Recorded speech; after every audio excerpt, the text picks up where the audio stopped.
বিরোধিতা করে নাই আমাদের তত্ত্বাবধায়ক সরকারের প্রয়োজনীয়তার কথা। সবাই একমত ছিল। আর নির্বাচন কমিশনকে স্বাধীন করতে হবে, শক্তিশালী করতে হবে, বিশেষত আর্থিক স্বাধীনতা দিতে হবে এবং নির্বাচন কমিশনকে ওই যে সরকারের অধীনে একটা সরকার হইতে হবে, তাদের এমনভাবে তারা শক্তিশালী হবে, স্বাধীন হবে। তারপরে না ভোটের বিধানের ব্যাপারে তারা সবাই একমত। রাজনৈতিক দলের গণতন্ত্রের ব্যাপারেও রাজনৈতিক দলের গণতন্ত্র যদি সৃষ্টি না হয়, প্রতিষ্ঠিত না হয়, রাজনৈতিক দলের মধ্যে যদি গণতন্ত্র প্রতিষ্ঠিত না হয়, তাহলে রাষ্ট্রে দেশে গণতন্ত্র প্রতিষ্ঠিত হবে এটা আশা করাও দুরাশা। তারপরে তারা পিয়ার সিস্টেম, মিক্সড পিয়ার সিস্টেমে পক্ষে বিপক্ষে মতামত ছিল, তো এই অনেকেই মিক্সড সিস্টেমের কথা বলেছেন। তারপরে রাষ্ট্রপতির নির্বাচনের ব্যাপারে অনেক আলাপ আলোচনা হয়েছে, সরাসরি নির্বাচনের কথা অনেকে বলেছেন। তো এই এবং রাষ্ট্রপতির পদকে আরও শক্তিশালী করার কথা বলেছেন। নারীর সরাসরি নির্বাচন এবং তাদের নির্বাচনী এলাকা থাকতে হবে। আমরা যে ঘূর্ণায়মান পদ্ধতির কথা বলেছি সেই ধরনের একটা পদ্ধতি হইতে পারে, অন্য পদ্ধতি হইতে পারে, কিন্তু নারীর জন্য সরাসরি আসন থাকতে হবে এবং প্রত্যক্ষ নির্বাচন হতে হবে, পরোক্ষ নয়। তারপরে নির্বাচন কমিশনে আইন পরিবর্তন করতে হবে।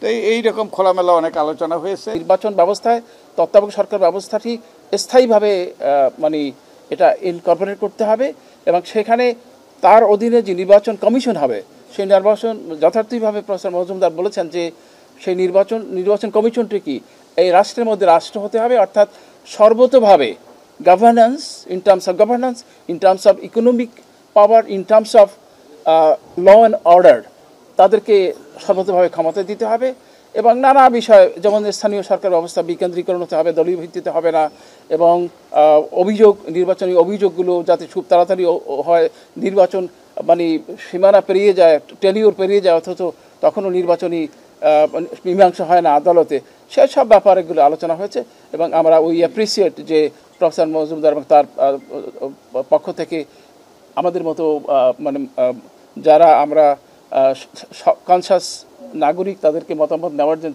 চেষ্টা করছেন। শিক্ষক আমরা আসলে বিশ্ববিদ্যালয়ের রাষ্ট্রবিজ্ঞানের শিক্ষক, এখানে যারা এসছেন ম্যাক্সিমামই রাষ্ট্রবিজ্ঞানের শিক্ষক, সুতরাং এই সম্পর্কিত ধারণা আমাদের একটু বেশি হয়তো থাকার কথা। আরেকটি বড় জায়গা ছিল এখানে যে কিভাবে এই প্রতিনিধিত্বের যা গণতন্ত্র তো প্রতিনিধিত্বশীলতা, এটাকে আরও বেশি সমাজ সংশ্লিষ্ট করা যায়, অন্তর্ভুক্তিমূলক করা যায়, সোশ্যালি ইনক্লুসিভ যেটাকে আমরা বলি। সেখানে নারীর প্রশ্ন অবশ্যই এসেছে এবং সংরক্ষিত আসনে নারীকে দিয়ে যে প্রতিনিধিত্ব হয় না এবং নারীরা সম্মানিত বোধ করেন না, তার কোনো নিজস্ব এলাকাও নেই, দায়বদ্ধতার জায়গাই তৈরি হয় না, এগুলো আশায় নারীদের আসন 100টি করে এবং ভাগ করে সরাসরি নির্বাচনের কথা যেমন এসেছে, তেমনিভাবেই জোরালো প্রস্তাব এসেছে যে সমাজের আরও যে অংশ আছে, যেমন ধরুন সংখ্যালঘিষ্ঠ জনগণ, আদিবাসী জনগণ, শ্রমিক শ্রেণী, কৃষক শ্রেণী, আমাদের শিক্ষার্থীরা যারা গেল আন্দোলন করলেন, তাদের কি প্রতিনিধিত্বের জায়গা লাগবে না? তাদের ভয়েসটা কি আসবে না কোনো সিদ্ধান্ত গ্রহণের সময়? হ্যাঁ, প্রয়োজন।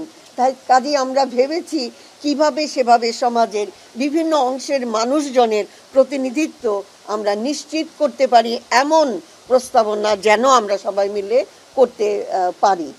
আর নির্বাচন কমিশনকে প্রাতিষ্ঠানিকভাবে শক্তিশালী করার বিষয়টি এসেছে। দুঃখজনক যে বাংলাদেশে প্রাতিষ্ঠানিকীকরণটা বিঘ্নিত হয়েছে।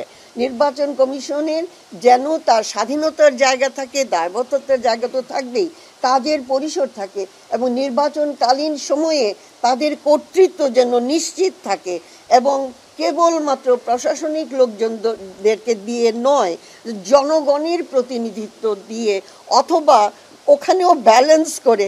অনেকেই বলছিলেন যে হ্যাঁ ঠিক আছে, শিক্ষার্থীরাও থাকতে পারে, আবার সমাজের অন্যান্য লোকজন যারা আছেন দায়িত্বশীল তারাও থাকতে পারেন, তাদের মধ্য দিয়ে নির্বাচনটি পরিচালনা করার বিষয় এসেছে। এটি আরও বেশি গণমুখী হবে এবং অ্যাকসেপ্টেড হবে। জনগণ মনে করবে আমরাই তো নির্বাচনটি পরিচালনা করেছি, কিন্তু এই লিডারশিপটি থাকবে কার হাতে? নির্বাচন কমিশনের হাতে।